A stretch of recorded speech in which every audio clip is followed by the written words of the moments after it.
Alkitab tidak banyak berbicara tentang uang. Alkitab banyak berbicara tentang kasih Tuhan. Alkitab kita bukan buku tentang uang, bukan buku keuangan.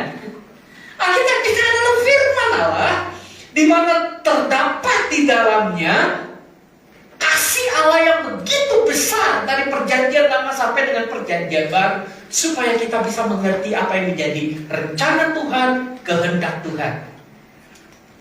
Salah satu topik yang ada di dalam firman Tuhan ialah tentang keuangan. Ya, tentang keuangan. Tuhan itu tidak fanatik untuk bahas tentang Alkitab terus, tapi Tuhan juga singgung tentang keuangan. Tapi porsi keuangan tidak sebanyak dari porsi tentang kasih Tuhan. Itu saya mau klarifikasi tentang pengajaran-pengajaran di internet yang bagi saya banyak yang keliru. Nah, minggu ini kita belajar tentang cukupkan dirimu. Cukupkan dirimu. Berbicara tentang uang, 100 ribuan, 50 ribuan, 20 ribuan, 10 ribuan, 5 ribuan, 2 ribuan, ada 1000-an sebenarnya. Oke. Nah, berbicara tentang uang adalah hal yang sensitif dan kita harus berhati-hati. Nah, banyak gereja mengajarkan tentang uang supaya jemaat diberkati kaya raya. Datang ke gereja seperti kayak tempat pesugihan untuk berdoa meminta kekayaan kepada Tuhan, lalu akhirnya bener loh pendeta itu khotbahnya tentang uang, gua kaya loh, beneran loh, gua kaya diberkati Tuhan. Gereja bukan tempat pesugihan, ya. Gereja tempat kita menyembah Tuhan dan kita belajar mengerti kehendak Tuhan, ya. Bukan untuk memuaskan hawa nafsu kita, bukan untuk memperkaya diri kita. Nah, kalau kita perhatikan gini, kalau di sini ini ada banyak barang mewah, merek-merek, ya, barang mewah. Ini harganya di atas 1 juta semua. Bahkan mungkin ada yang 50 juta, ada yang 100 juta dan segala macam. Barang-barang mewah. Mall-mall banyak menyajikan barang-barang yang mewah sekali. Perhiasan pun, waduh, ada yang sampai ratusan juta. Ya, nah, pertanyaannya gini, apakah kalau kita beli barang mewah, apakah dosa?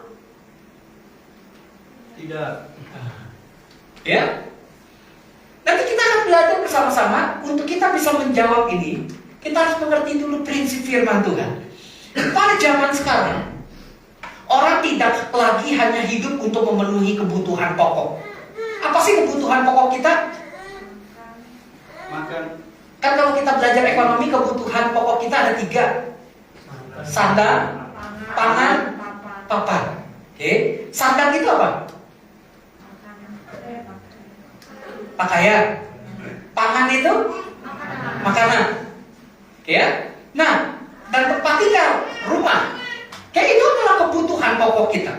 Nah, seringkali kita tergiur untuk kita mengingini barang yang mewah karena merasa gengsi dengan orang lain. Nah, wah, si Willy pakai sepatunya mahal tuh yang 500 ribu. Besok gue beli yang 1 juta. Lalu akhirnya ketika ketemu, Pak pamer-pamer, Will, gue lihat di toko itu 500 ribu ya. Gue kemarin beli 1 juta loh. Bukan lagi kebutuhan. Padahal sepatu harganya berapa sih? 200 ribu udah oke ya. 300 ribu, 200 ribu udah oke lah ya. Oke. Udah mungkin standar 200 ribu. Itu mungkin udah cukup buat hidup kita gitu. Nah, apa yang penting enak, nyaman dipakai. Sudah, gak lecet. Dan kita juga gak nyeker gitu kan. Itu udah cukup. Tapi seringkali karena gengsi, kita pengen pakai yang branded, sehingga akhirnya kita salah. Sehingga akhirnya kita jatuh dalam dosa. Apa motif kita untuk kita beli barang branded, barang bermerek? Padahal barang tersebut bukanlah kebutuhan yang mendesak. Tidak jarang untuk memuaskan keinginan tersebut, kita memaksakan diri tanpa mempertimbangkan penghasilan kita. Berapa sih penghasilan kita per bulan? 3 juta? Ya sudah, jangan beli sepatu ya 2 juta. Kita susah hidup dengan 1 juta selama sebulan. Bisa ngerti yang saya maksud? Oke? Akibatnya apa? Sehingga akhirnya ada pepatah, lebih besar pasak daripada tiang, lebih besar pengeluaran daripada pendapatan. Belum lagi kalau kita punya kartu kredit, gesek sini, gesek sana, gesek sini. Wih, ada sale 80 plus 20. Wah, baju, padahal baju kita di rumah banyak. Kita beli, waduh, harganya 1.200.000 tuh baju, diskon 80 plus 20. Wah, lumayan ya. Ya udah deh, padahal baju mungkin kita nggak terlalu penting-penting banget. Beli. Mending belinya 1, belinya 5. Gesek lagi. Sehingga akhir-akhir bulan kita bingung, cicilan kartu kredit banyak. Nah, kalau kita nonton film Aladdin, nah, oke. Ada yang pernah nonton film Aladdin? Oke, ya, nonton film Aladdin? Ini bagus banget.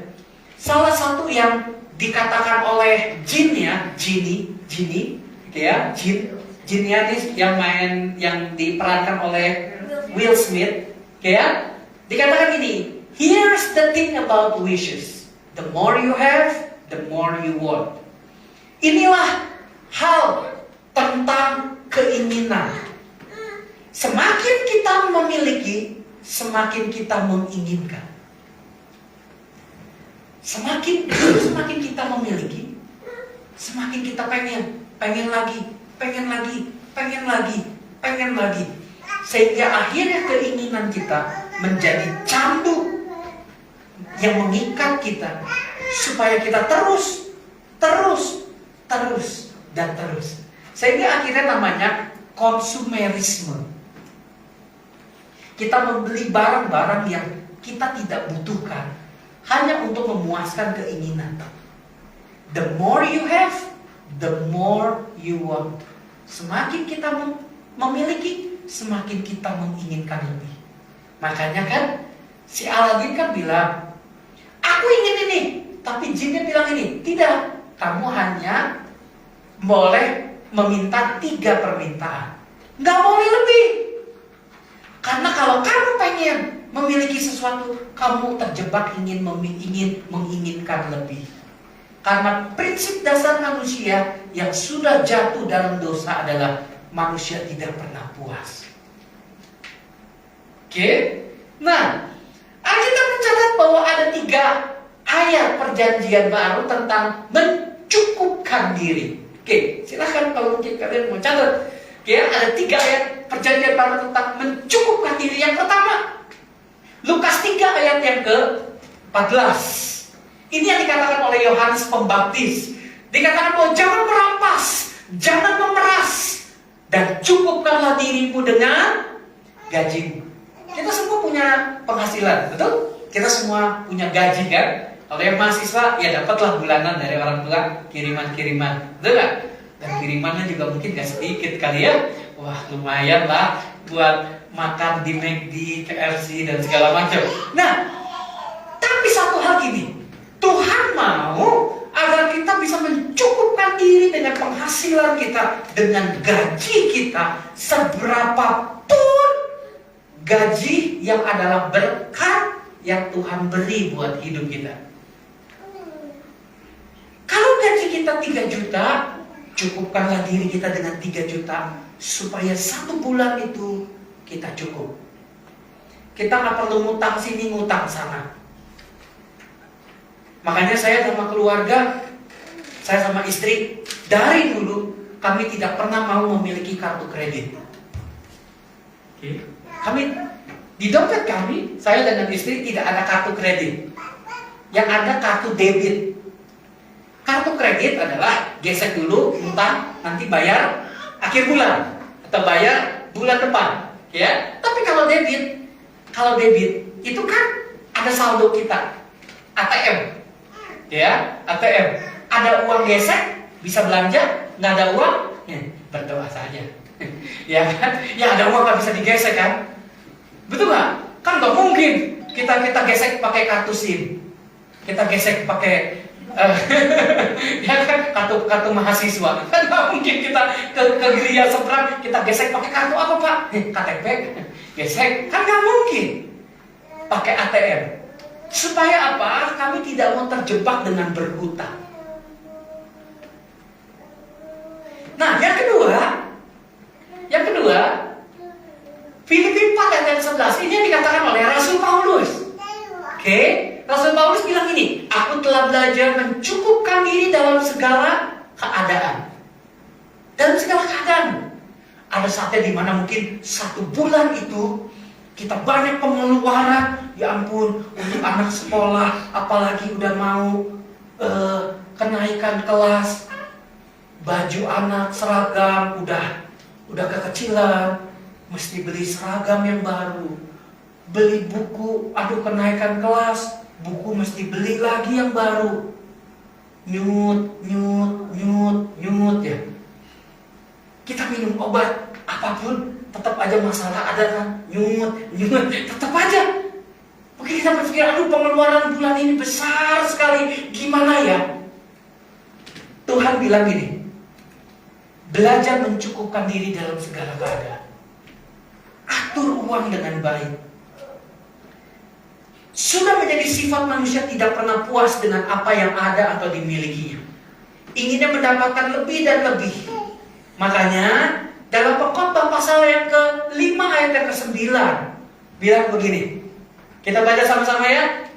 1, 2, 3. Siapa mencintai uang tidak akan puas dengan uang. Dan siapa mencintai kekayaan tidak akan puas dengan penghasilannya. Ini pun sia-sia. Sebenarnya kita cukup dengan penghasilan kita. Tapi kalau kita mencintai kekayaan, kita mencintai uang, kita nggak akan pernah puas dengan gaji atau penghasilan kita. Kita akan lebih banyak mengeluh. Mengapa Tuhan gaji saya segini? Udah gitu nggak mau berusaha, kerja malas, santai-santai di rumah. Ya gimana mau berhasil dan diberkati Tuhan? Cukupkan diri dengan apa yang ada. Karena pada dasarnya kita manusia yang sudah jatuh dalam dosa. Kita nggak akan pernah puas dengan uang, kita nggak akan pernah puas dengan kekayaan.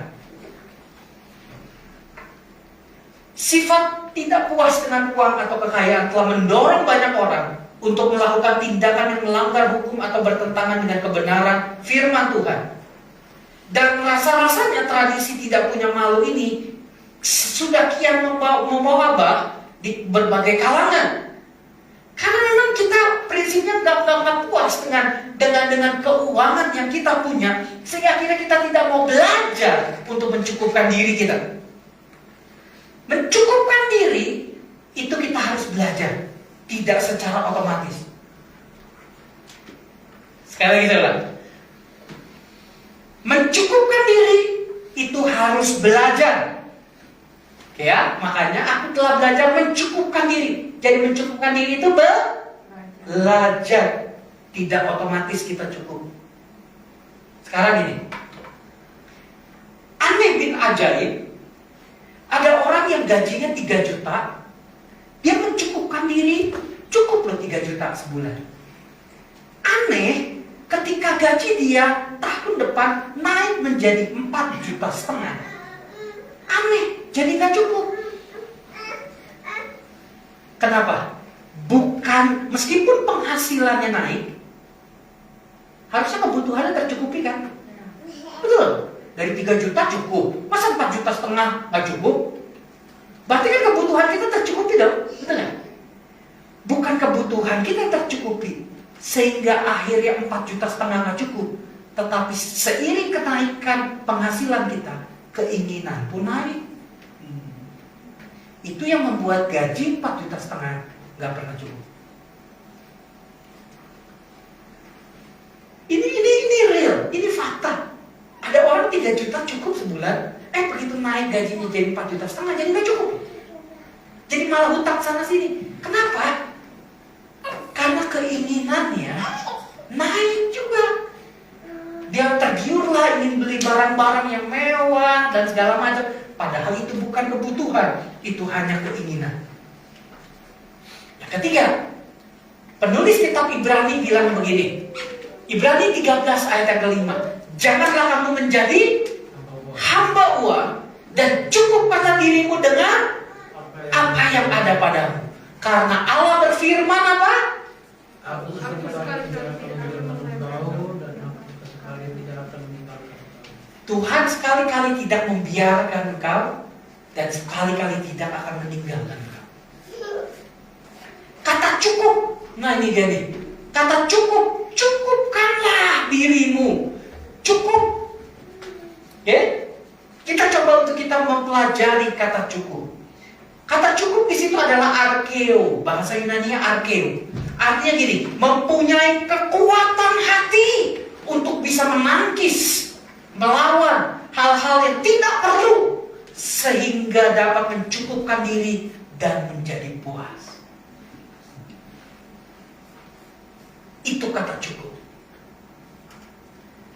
Jadi cukup itu adalah kekuatan hati kita untuk kita melawan godaan-godaan untuk beli dong, beli ini barang nih bagus nih, beli ini, beli itu, beli ini, beli itu. Kalau kita berkata cukup, kita punya kekuatan hati untuk kita melawan. Enggak, saya nggak mau beli barang itu. Saya udah ada kok di rumah, masih bisa dipakai. Ngapain sih saya beli barang branded? Kalau penghasilan kita mungkin 100 juta per bulan, kita beli sepatu yang harga 5 juta, no problem. Akan menjadi problem, akan menjadi masalah kalau gaji kita cuma 2 juta, kita beli sepatu yang 5 juta. Oke, bisa ngerti ya saya maksud? Oke? Kalau gaji kita 100 juta, kita beli sepatu yang 5 juta, no problem dong. Karena penghasilan kita mencukupi. Bahkan lebih.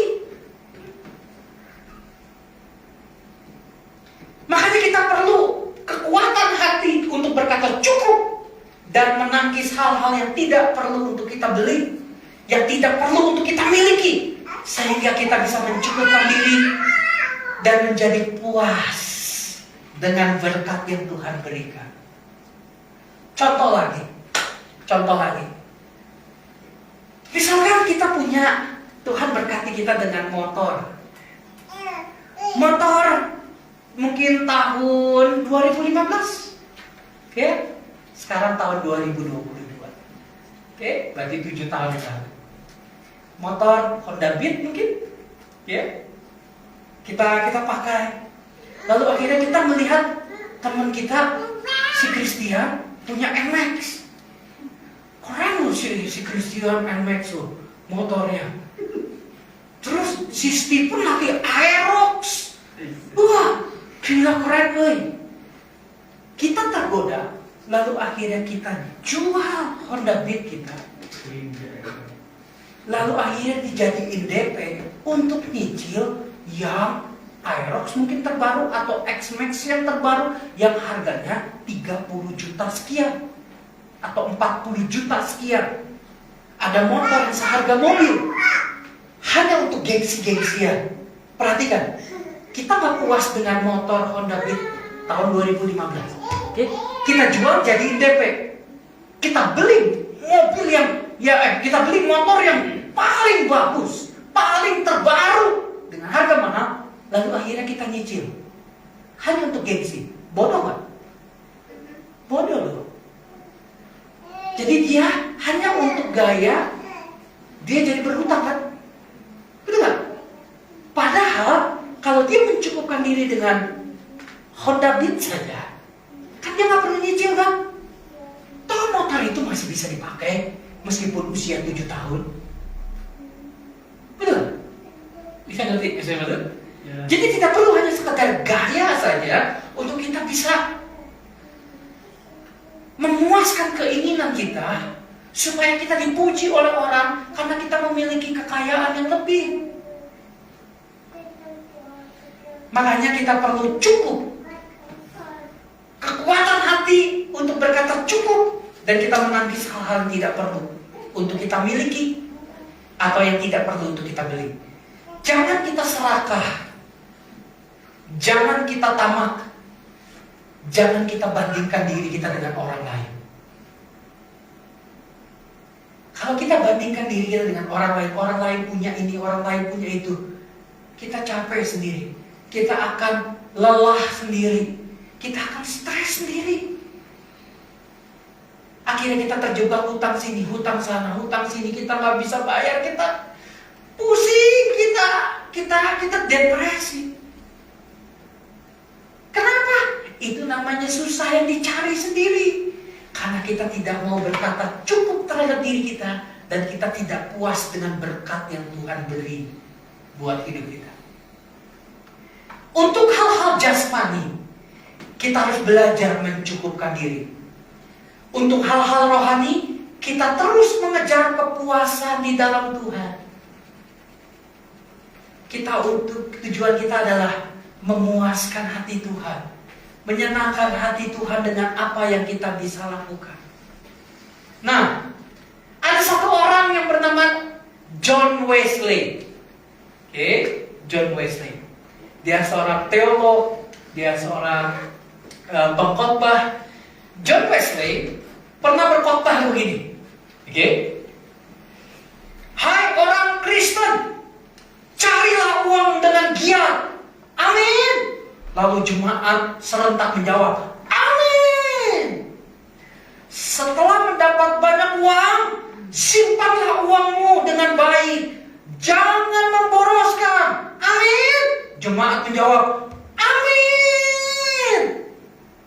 John Wesley ngomong kalimat berikutnya, setelah itu persembahkanlah sebanyak mungkin kepada Tuhan. Amin. Hening semua. Suara amin pun hilang.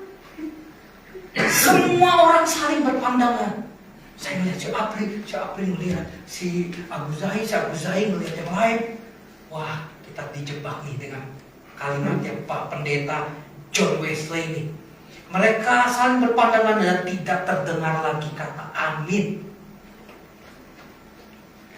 John Wesley mengatakan bahwa banyak orang kalau khotbahnya tentang uang, aminnya kencang. Mencari mendapatkan banyak uang, aminnya paling kencang. Menyimpan uang di bank, menyimpan uang deposito berupa emas, berupa ini. Orang banyak jemaat yang bilang amin. Tetapi coba ketika ditanya, setelah dipersembahkan sebanyak mungkin kepada Tuhan untuk pekerjaan Tuhan, amin, sepi semua. Karena semua pengen kaya, tapi tidak mau memberi untuk Tuhan. Sekarang ini, untuk apa kita kaya? Kalau hati kita terikat dengan uang, dengan kekayaan, dan kita pelit, dan kita tidak pernah mau memberi untuk pekerjaan Tuhan. Yang penting, saya loh, ini ada uang untuk beli sepatu baru. Aduh, pekerjaan Tuhan lagi perlu untuk ini ya. Enggak, nanti aja kasih buat Tuhan mah. Saya mau beli sepatu baru kan ini ada budgetnya, ada anggarannya. Sayang dong, masa dikasih buat gereja. Bagaimana kita mengalahkan godaan untuk mengejar kemewahan?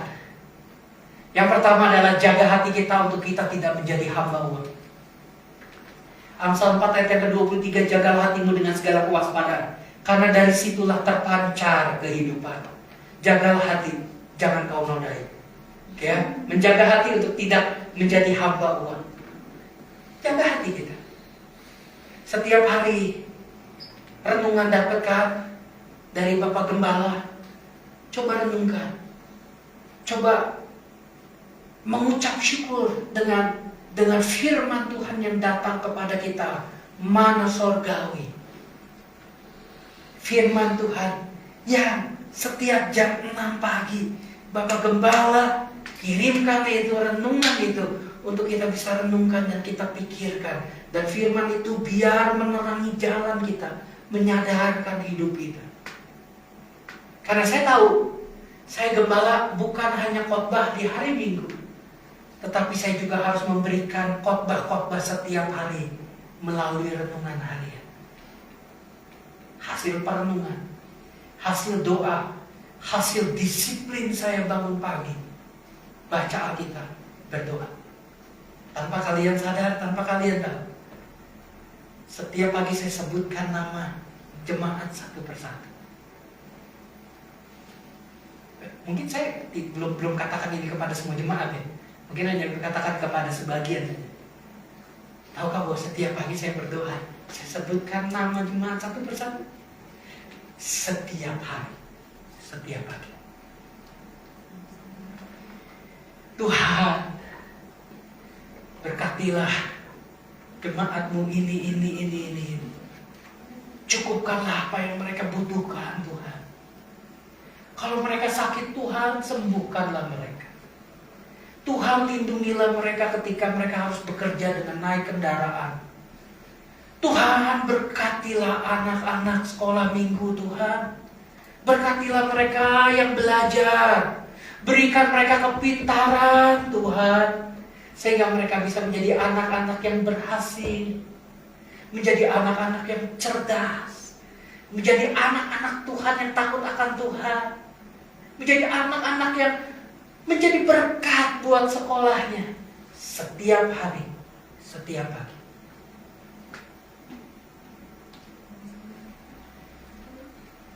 Makanya saya mau mendidik jemaat. Jangan kita mencintai uang yang ada di dalam dunia. Jangan kita menjadi hamba mamon. Uang kita perlu. Yes, uang adalah kebutuhan, alat transaksi. Betul, kita perlu uang. Yes, makanya kita bekerja, kita dapat gaji untuk kita bisa beli perlengkapan kan, kehidupan sehari-hari kan. Saya tidak antipati dengan uang. Gak masalah dengan uang. Tapi yang jadi masalah adalah kalau kita cinta akan uang. Gaya hidup mewah sebenarnya bukan tentang jumlah harta sebenarnya. Tidak setiap orang kaya otomatis jatuh dalam kemewahan. Sekali lagi saya ulang.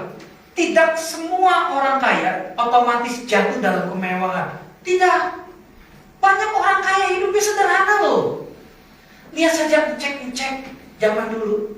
Orang-orang keturunan orang Tionghoa zaman dulu yang ngecek pakai kaos singlet, pakai celana pendek, kayak jualan bakmi apa segala macam, uangnya banyak loh, miliaran. Ada cek dulu yang di Surabaya, dia hidupnya sederhana, pakai kaos, pakai celana biasa, pakai sandal jepit kemana-mana. Incek miskin. Tapi begitu Incek ini mati, anak-anaknya menangis dan segala macam. Lalu akhirnya ketika berkunjung ke rumah Incek ini, anak-anaknya ditemukanlah tongkat. Jadi tongkat yang dia pakai. Nah, tanpa sengaja tongkat itu jatuh. Lalu akhirnya terbukalah. Jadi di ujung tongkat itu ada kayak apa sih, lubang gitu, lubang tutup lubang gitu kan, lubang. Ternyata dibuka, itu koin emas, dan itu banyak jumlahnya. Bayangin, orang yang kaya tidak secara otomatis jatuh dalam kemewahan. Kemewahan adalah masalah berhala, yaitu kita mencintai harta lebih daripada Tuhan. Tapi justru orang yang ingin cepat kaya, orang yang sok kaya, dia akan jatuh ke dalam kemewahan. Karena dia tergiur. Oh, yang lain pakai branded, wah, pakai tas yang harganya 300 juta. Oh, gua juga bisa beli. Padahal keuangan kita nggak cukup untuk itu. Ya jangan dipaksain. Jaga hati kita untuk kita tidak diperbudak oleh uang. Yang kedua, cukupkan diri kita dalam segala keadaan. Kelola berkat Tuhan dengan bijak. Saya bersyukur, saya bukan tipe orang yang detail, yang teliti. Tapi saya bersyukur punya istri yang detail dan teliti. yang selalu catat pengeluaran setiap bulan. Untuk uang sekolah anak, untuk listrik, untuk air, IPL begitu. Untuk ini, untuk ini, untuk ini, untuk ini, dicatat semua pengeluaran. Saya bukan tipe orang seperti itu. Makanya saya bersyukur punya istri yang melengkapi hidup saya. Coba kalau saya punya istri yang selebor juga, sama seperti saya, hancurlah keluarga saya. Saya boros, saya nggak teliti, istri saya juga boros, nggak teliti, kacau lah rumah tangga saya. Tapi saya yang tipenya yang tidak teliti, saya punya pendamping hidup, istri yang teliti, yang dia bikin anggaran setiap bulan. Sehingga akhirnya setiap berkat yang Tuhan beri, kita kelola dengan baik. Cukupi dulu nih setiap pengeluaran rutin. Pengeluaran rutin apa? Sewa rumah karena masih nyewa. Terus uang sekolah anak-anak, listrik, air, telepon, pulsa dan segala macam. Itu adalah kebutuhan yang utama. Sisanya baru untuk makan.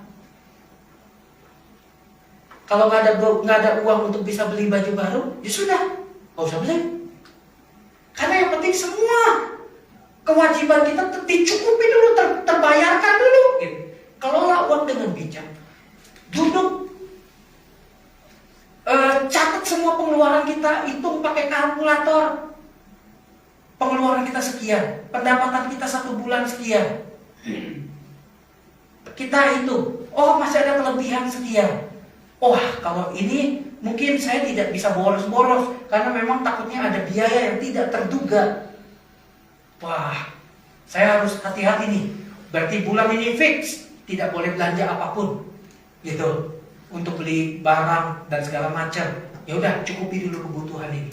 Itu kelola berkat Tuhan dengan bijak. Jadi jangan begitu dapat gaji 2 hari habis, 28 harinya gigit jari atau pinjam sana sini. Atur uang dengan baik. Ya, jangan boros, tapi jangan pelit. Ikut saya ya. Jangan boros. Sama-sama. 1, 2, 3. Jangan boros. Jangan pelit. Jangan pelit. Yaudah. Sewajarnya saja. Sewajarnya. Sekarang ini, saya mau beli pakai baju baru deh. Dilihat di mall harganya 350.000. Hanya untuk dipakai buat ke gereja. Sedangkan ke gereja NGC tidak menuntut jemaatnya untuk pakai baju 350.000 kan? Ya pakai baju 50.000 oke kan? Yang penting bersih, yang penting nggak bau, ya sudah. Gak perlu pakai hebring. Gak perlu. Gereja NGC bukan gereja yang mementingkan penampilan. Yang ke gereja harus pakai emas, toko emas berjalan. Gak penting. Sekarang gini, lihat Bapak Gembala Ibu Gembala, apakah kami berlebihan? Ini baju udah nggak tahu udah berapa tahun ini. Saya pakai, saya enak, saya merasa nyaman dengan baju ini. Jadi tidak perlu untuk kita beli barang-barang yang mewah. Yang ketiga, percaya janji Tuhan. Tuhan tidak akan pernah meninggalkan kita dan Tuhan tidak akan pernah membiarkan kita. Amin. Janji Tuhan selalu menyertai kita. Tuhan pasti memberikan jalan keluarnya bagi setiap pergumulan kita. Orang percaya mempunyai jaminan yang sangat penting dan berharga lebih dari sekedar uang yang terbatas dan dapat berakibat buruk. Tuhan adalah jaminan terpenting yang kita butuhkan dalam hidup kita. Jaminan Tuhan yang terutama adalah bahwa Dia tidak akan membiarkan kita sampai kekurangan, sampai kelaparan, sampai gak ada uang sama sekali.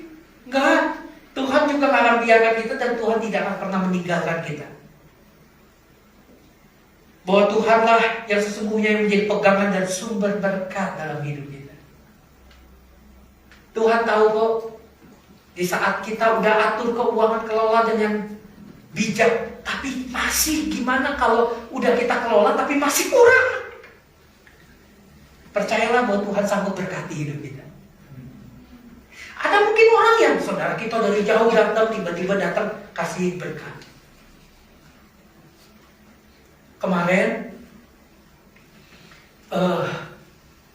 sebelum kami berangkat ke Jakarta untuk bertemu dengan keluarga di Jakarta, kakak saya, mobil kami mogok.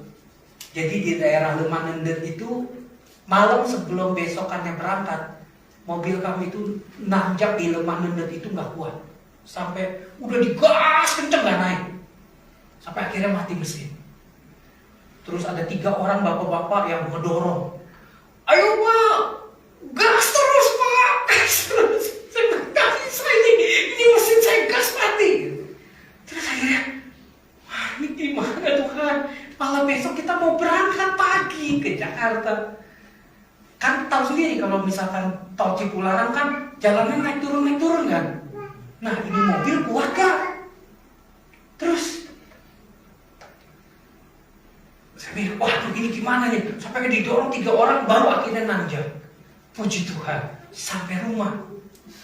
Tapi sampai rumah kita bingung kan? Tuhan, gimana caranya?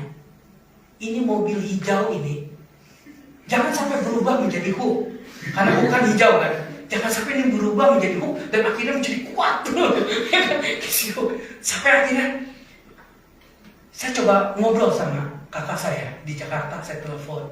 Ya udah pinjam ke teman cici saya yang ada di KBP Kota Baru Parahyangan. Dia punya mobil setidaknya, dia punya mobil 2 setidaknya bisa dipinjemin 1. Oke ya sudah, saya coba hubungin dan segala macam, akhirnya oke, bisa. Lalu akhirnya besok pagi saya langsung antar mobil saya, jadi titip di KBP, ya. Lalu akhirnya tukeran, saya pinjem mobilnya. Nah, mobilnya masih bagus, ya kan? Enak, ngegelesar banget. Ya sudah, saya pinjam, lalu akhirnya saya bisa pergi ke Jakarta liburan, lalu akhirnya kita pulang. Nah, begitu pulang, saya kembalikan lagi seperti biasa mobilnya. Oke, saya kembalikan. Saya ngobrol lah dengan pemilik mobil tersebut. Dia tanya-tanya tentang kekristenan, dia tanya-tanya tentang gereja, NDC dan segala macam. Lalu akhirnya saya coba untuk menjelaskan itu. Nah, hingga satu kali saya kaget kemarin bahwa orang tersebut mengirimkan uang untuk gereja ke NGC, untuk gereja kita. Kirim lewat rekening cici saya. Cici saya transfer lagi ke saya. Lalu akhirnya saya bilang, oke, puji Tuhan. Lalu akhirnya saya ngomong ke istri saya, uang sekian ini dari persembahan kasih dari bapak ini. Apa yang untuk gereja bukan untuk gembala. Ya untuk gereja. Kami tidak pernah mau pakai, kami tidak pernah mau ambil. Apa yang untuk gereja? Untuk gereja. Saya berusaha untuk integritas, jaga kejujuran. Meskipun jemaat tidak lihat, tapi Tuhan lihat. Lalu akhirnya setelah beres doa malam kemarin, saya telepon, begitu sampai rumah saya telepon, saya mengucapkan terima kasih. Lalu akhirnya dia bilang gini, kalau ada berkat lagi, saya udah minta ke cici kamu nomor rekening kamu. Jadi saya sudah punya nomor rekening kamu. Suatu saat kalau saya ada berkat, saya mau kirimkan lagi untuk gereja. Haleluya. Saya tidak pernah minta. Dia tanya tentang gereja, ya saya jawab, saya berikan informasi tentang gereja, tapi saya tidak pernah minta. Tuhan yang gerakkan orang itu untuk memberi. Puji Tuhan ya. Jadi kalau kita berjalan bersama dengan Tuhan, Tuhan yang akan mencukupkan. Percayalah janji Tuhan dalam hidup kita, keluarga kita. Tuhan pasti mencukupkan segala yang kita perlukan. Janganlah hidup kita diperhamba oleh keinginan mata. Nah, makanya doa Bapa kami bilang apa? Berikanlah kami pada hari ini makanan kami yang secukupnya. Yesus mengajarkan secukupnya, bukan berkelimpahan. Seringkali gereja ngajarin berkelimpahan, tapi gereja banyak kurang mengajarkan untuk mengajarkan jemaatnya secukupnya. Makanya teologi kemakmuran yang diajarkan gereja, jemaat harus hidup berkelimpahan, berlimpah harta dan kekayaan. Tidak, Yesus bilang bahwa secukupnya. Cukuplah untuk kita bisa makan, cukuplah untuk kita bisa punya pakaian, cukuplah untuk biaya operasional keluarga kita sehari-hari selama sebulan, cukuplah. Berikanlah kami pada hari ini makanan kami yang secukupnya. Pemeliharaan Tuhan nyata. Ketika kita tamak, ketika kita serakah, di situ Tuhan tidak berkati. Contoh, Israel, mereka kan ribut lapar sama Tuhan. Mereka udah keluar nih dari tanah Mesir kan? Mereka udah keluar. Musa, kami lapar. Mana makanannya? Kami lapar. Musa berdoa kepada Tuhan. Tuhan, kirimkanlah berkat-Mu bagi orang Israel yang bersungut-sungut ini. Tuhan kirimkan mana? Roti bundar yang rasanya tawar seperti kue kismis begitu ya. Nah, akhirnya roti yang turun dari sorga. Makanya disebut roti mana itu roti malaikat. Roti yang turun dari sorga. Musa bilang gini, bangsa Israel, kamu masing-masing mengambil mana keluar dari kemahmu, ambil mana yang turun seperti embun di pagi hari, kamu ambil dengan takaran sekian, tidak boleh lebih. Cukup untuk kamu hari itu. Jangan ambil lebih. Musa udah ngomong kepada bangsa Israel. Alkitab catat, ada bangsa Israel, ada umat Tuhan yang serakah, diambil lebih dari takarannya. Dia pikir gini, untuk besok, disimpan. Lalu akhirnya ketika besokannya dia ambil mana yang udah disimpan kemarin, itu sudah berulang, sudah ada bilatungnya.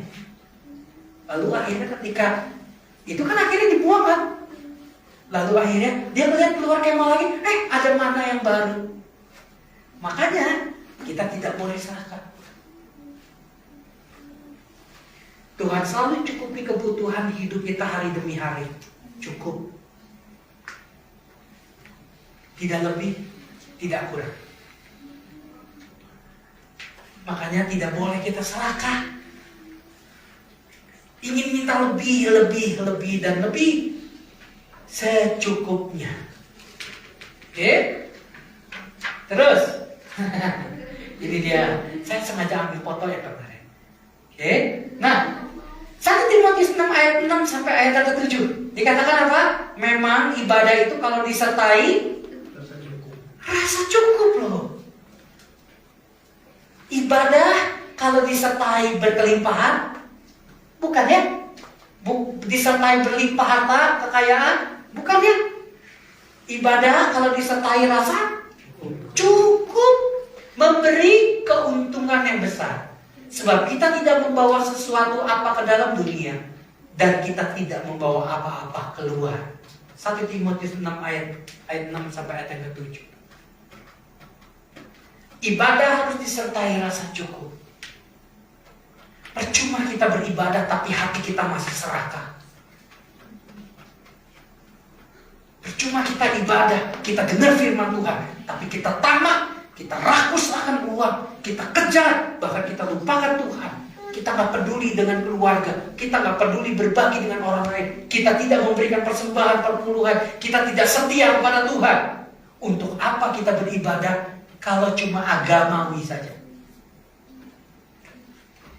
Yang terakhir, setelah ini kita selesai.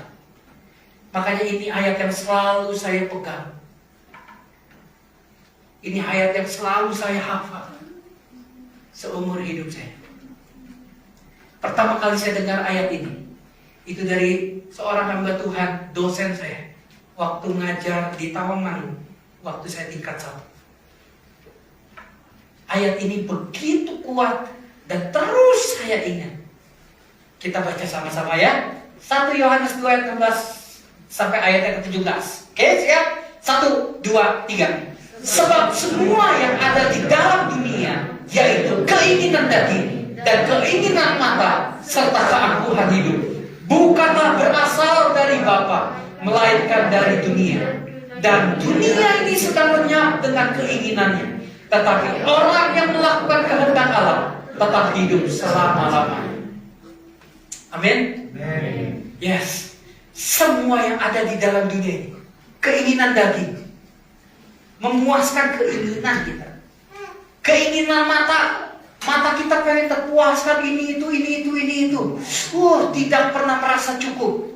Dan juga kesombongan, keangkuhan hidup bukan berasal dari Bapa, melainkan dari dunia ini. Oke? Jadi kalau kita anak-anak Bapa di sorga, berarti kan kita bukan anak-anak dari dunia ini kan?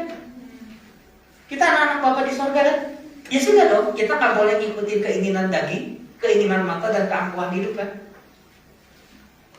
Dunia ini sedang lenyap dengan keinginan. Orang-orang yang ada dalam dunia ini, mereka terpuaskan hawa nafsu mereka, sedang lenyap dengan keinginan yang bersama dengan dunia ini. Tetapi kita anak-anak Tuhan yang melakukan kehendak Tuhan akan hidup selama-lamanya bersama dengan Tuhan Allah Bapa kita di sorga nanti selama-lamanya. Karena kita bukan berasal dari dunia ini. Kita anak-anak Bapa di sorga. Dunia ini sedang lenyap. Jangan sampai kita juga lenyap bersama dengan dunia yang sedang lenyap. Kita adalah anak-anak Tuhan. Kita harus berbeda dengan dunia ini. Kalau orang dunia ini hari Minggu tidak ke gereja, jangan ikut-ikutan. Hari Minggu adalah hari untuk saya beribadah kepada Tuhan. Mau itu olahraga, mau itu acara ini, saya tunda dulu. Saya mau beribadah dulu kepada Tuhan. Setelah itu baru saya bisa melakukan mau olahraga, mau acara keluarga, mau ikut pesta dan segala macam, silahkan. Utamakan Tuhan lebih daripada apa. Makanya ini yang menjadi pengajaran di gereja NGC, supaya jemaat bisa mengerti dan melakukan kehendak Tuhan, supaya kita tidak lenyap dengan dunia ini, tapi kita akan hidup untuk selama-lamanya. Mari kita tundukkan kepala, kita akan datang kepada Tuhan. Terima kasih Tuhan. Ajarku untuk memahami semua yang Kau ingini Tuhan, agar hidupku